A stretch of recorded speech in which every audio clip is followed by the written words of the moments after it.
everyone, welcome back to my YouTube channel Learn with MNL। আজকের এই ভিডিওতে class 7 এ তোমরা অনুশীলনী 1.1 আমরা আগের যে ভিডিওগুলি দেখে করে ফেলছি অর্থাৎ সমাধান করে ফেলছি। তাই তোমরা যদি আগের ভিডিওগুলি না দেখে থাকো তাহলে তোমরা আগের ভিডিওগুলি প্রথমে প্লেলিস্টে গিয়ে এই ভিডিওগুলি দেখে তারপর আমরা বাকি আজকের যে 2 নম্বর শূন্যস্থান পূরণ করার এই ভিডিও থেকে আমরা স্টার্ট করব। বাকি ভিডিওগুলি আমরা এই ভিডিওতে কভার করার চেষ্টা করব। তাই তোমরা স্কিপ না করে শুরু থেকে ভিডিও লাস্ট পর্যন্ত দেখবে। এবং আমার এই চ্যানেলটি যদি তোমাদের ভালো লাগে তাহলে তোমার চ্যানেলটি সাবস্ক্রাইব করে রাখতে পারো। আমরা প্রথমে দেখতে পাচ্ছি শূন্যস্থান পূরণ করো এ নম্বর দেখতে পাচ্ছি -600 ব্র্যাকেট আমরা ক্লোজ করেছি, ডিভাইড রয়েছে 25 ইজিক্যাল টু আমরা এখান থেকে দেখতে পাচ্ছি যে ড্যাশ এই শূন্যস্থান পূরণের জায়গার মধ্যে আমরা কি বসাবো সেই প্রশ্নের উত্তরটা আমরা এই জায়গার মধ্যে আমরা প্রথমে একটা লিখে নিলাম। লেখার পর আমরা এখান থেকে কিরকম এই ভিডিওগুলি লিখবো অর্থাৎ শূন্যস্থানটা পূরণ করব। করার জন্য আমরা সরাসরি এই কাজগুলি করার জন্য তোমাদেরকে নিয়ে যাচ্ছি যে আমরা কিরকম এই সমাধানটা করছি। আমরা প্রথমে দেখতে পারলাম এই জায়গার মধ্যে 6000 রয়েছে, আমরা শর্ট হিসাবে তোমাদেরকে করানোর চেষ্টা করছি। অর্থাৎ আমরা একটা টান দিলাম, যেহেতু ভাগ রয়েছে উপরে আমরা 600 আমরা দিয়ে দিচ্ছি এবং নিচে 25। আমরা নিশ্চয়ই জানি যে 24 25 যদি আমরা পূরণ করি তাহলে আমরা 24 25 এবং 24 যদি আমরা পূরণ করি তাহলে আমরা এটা কি পাবো, 4 পাশে 20 শূন্য হাতে থাকছে 20 2 এবং 2 4 8 হাতের 2 10 2 পাশে 10 শূন্য হাতে 1 4 হাতে রেখে 5। আমরা এখান থেকে দেখতে পাচ্ছি 0 0 অর্থাৎ 600। আমরা এখান থেকে যদি কাটি 24 অর্থাৎ 24 25 বা 25 রে আমরা 24 বার যদি কাটি তাহলে আমরা 600 পেয়ে যাব অর্থাৎ 24। আমরা এখান থেকে দিয়ে দিতে পারি 24 অর্থাৎ আমরা এইখানে কিন্তু -24 হচ্ছে। আমরা এই জায়গা থেকে সরাসরি এর উত্তরটা আমরা দিতে হবে যে 24। ঠিক আছে, আমরা 24 যদি দিয়ে দিই তাহলে আমরা এখান থেকে দেখতে পারবো যে আমরা এই শূন্যস্থানটা পূরণ করেছি। আমরা কিরকম করছি, উপরে 600 নিচে 25 আমরা এইরকম করছি। তোমরা যদি এই সমাধানটা আরো বিস্তারিত হিসাবে করো তাহলে তোমরা এখান থেকে এই অবস্থাকে না করে তাহলে আরো বিস্তারিত তোমরা করতে পারো। আমরা উপরে 625 আমরা 5 দিয়ে যদি দিই তাহলে 5 হয়ে যাবে এবং এখান থেকে আমরা 5 12 হয়েছে 60 এবং শূন্য যেটা রয়েছে আমরা এখান থেকে 0 দিতে পারি। আমরা এখান থেকে 5 দিয়ে যদি 5 একে 5 এবং আমরা 120 যদি দিই তাহলে 5 10 50 5 20 100 এবং 24 আমরা এখান থেকে করে দিতে পারি। অর্থাৎ আমরা আগের যে সংখ্যাটা রয়েছে আমরা এখান থেকে মাইনাস দিলে আমরা 24 হয়ে যাবে। অর্থাৎ শূন্যস্থান পূরণের জায়গার মধ্যে আমরা -24 করে দিতে পারি। ঠিক আছে, 1 নম্বর আমরা কমপ্লিট করে ফেলছি। এখন কিন্তু আমরা 2 নম্বরে চলে যাব। 2 নম্বর আমরা এখান থেকে সরাসরি 2 নম্বরটা সমাধান করার চেষ্টা করব। আমরা এখান থেকে নিশ্চয়ই দেখতে পারলাম যে আমরা এই অবস্থায় রয়েছি। ঠিক আছে, আমরা প্রথমে যে সেকেন্ড ব্র্যাকেটটা স্টার্ট করেছি আমরা প্লাসে মাইনাসে মাইনাস দিয়েছি 4 18 আমরা এখান থেকে দেখতে পারবো যে 72। তার সাথে আমরা কি করব, এখান থেকে যেহেতু 72 হয়েছে আমরা এখান থেকে ব্র্যাকেটটা ক্লোজ করে দিব এবং সেকেন্ড ব্র্যাকেটটা ক্লোজ করে আমরা এখান থেকে ডিভাইড দিয়ে যে ড্যাশ অবস্থায় রয়েছে তারপর আমরা এখান থেকে দেখতে পারবো যে সমান দিয়ে 12 হয়েছে। অর্থাৎ 72কে আমরা যদি এই জায়গার মধ্যে আমরা বসিয়ে দিই তাহলে 72 এবং 5 আমরা কীরকম করব, উপরে -72 আমরা করছি, নিচে আমরা 12 করছি। আমরা এখান থেকে দুইটা সংখ্যা যদি আমরা কাটি তাহলে আমাদের কি হবে, -6 হয়ে যাবে। অর্থাৎ 6 12 72 হয়েছে। আমরা এখান থেকে -6 আমরা এই আনসারটা করে নিতে পারি। তাই তোমাদের এই ভিডিও কেমন লাগলো, কেমন সহজ হলো এই অঙ্কগুলি করতে, তোমরা ভিডিওর নিচে কমেন্টে জানাতে পারো। আমরা এখান থেকে কমপ্লিট করে ফেললাম। তাই আশা করি তোমরা বুঝতে পেরেছো। আমরা এখানে সরাসরি 3 নম্বরে চলে যাব। 3 নম্বরে আমরা যেটা এটা প্রথমে আমরা প্রশ্নটা লিখে তারপর সমাধান করার চেষ্টা করব।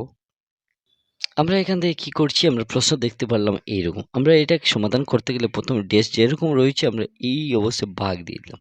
অর্থাৎ আমরা বড় সংখ্যা আমরা প্রথম ভাগটা করে নিব, তারপর আমরা এখান থেকে -20 আমরা রয়েছি। ঠিক আছে, আমরা কিন্তু এইটা করতে গেলে আমরা দেখতে পাচ্ছি বড়টা সাইন আমরা প্রথমে দিয়ে দিব।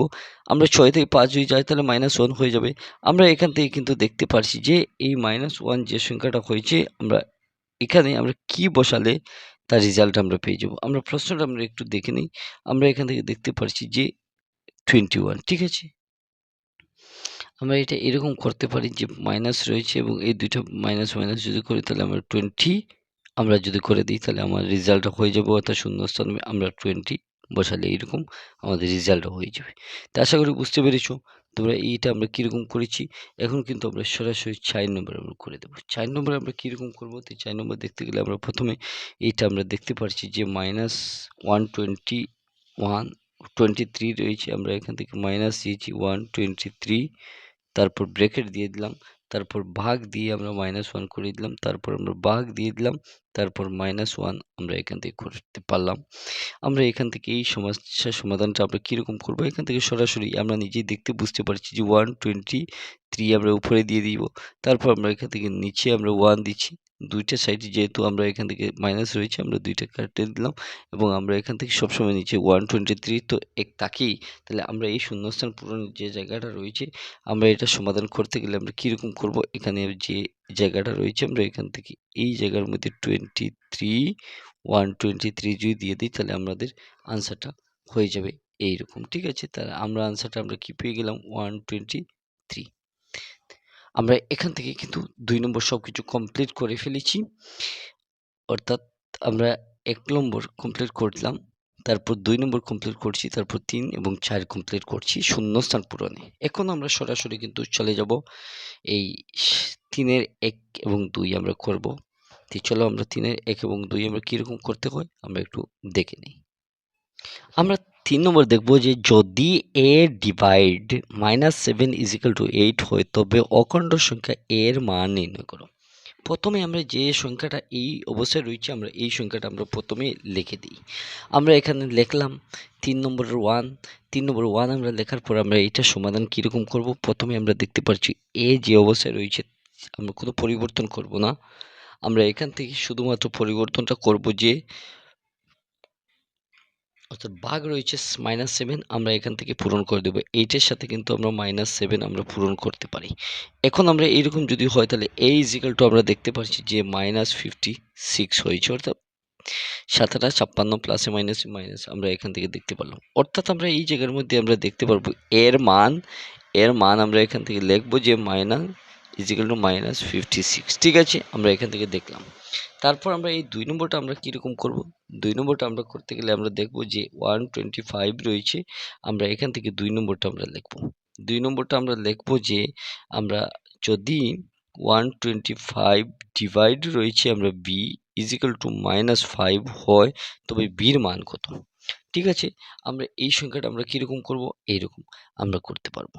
করার জন্য আমরা প্রথমে সমাধান করে নিই। আমরা প্রথমে বিটা আলাদা করে নিলাম, তারপর আমরা এখান থেকে দেখতে পারবো যে 125 রয়েছে, তার সাথে আমরা এখান থেকে ভাগ দিয়ে দিলাম, ভাগ আমরা কি করব আমরা -5 করে দিলাম। ঠিক আছে, আমরা এখান থেকে কিন্তু আবার বিটা আমরা যে অবস্থায় রয়েছে আমরা এখান থেকে ভাগ যেহেতু রয়েছে আমরা কীরকম করবো 125 তার সাথে আমরা -5 রয়েছে, আমরা দুইটা সংখ্যাকে যদি কাটাকাটি করি তাহলে আমরা এখান থেকে যে উত্তরটা পেয়ে যাব 25 অর্থাৎ মাইনাস, অর্থাৎ আমরা এখান থেকে b -25 আমরা হয়েছে, অর্থাৎ b এর মান হয়েছে গিয়া b এর মান সমান -25। আমরা এখান থেকে এই অ্যান্সারটা করতে পারবো। তো তোমাদের এই ভিডিওগুলো দেখে কেমন লাগলো? আমরা এখান থেকে সরাসরি এই অঙ্কটা করতে পারলাম যে আমরা 2 নম্বর এবং 3 নম্বরের বাকিটা। এখন আমরা 4 নম্বর করব এবং 5 নম্বর করব। 4-5 থেকে আমরা বাকি অঙ্কগুলি করার চেষ্টা করব। তোমরা এই চ্যানেল যদি ভালো লাগে তাহলে তোমরা চ্যানেল সাবস্ক্রাইব করে রাখতে পারো এবং প্রতিদিন তোমাদের এই অঙ্ক সম্পর্কীয় যে কোনো ডাউটগুলি তোমাদের সমাধান করার আমরা চেষ্টা করব। ধন্যবাদ।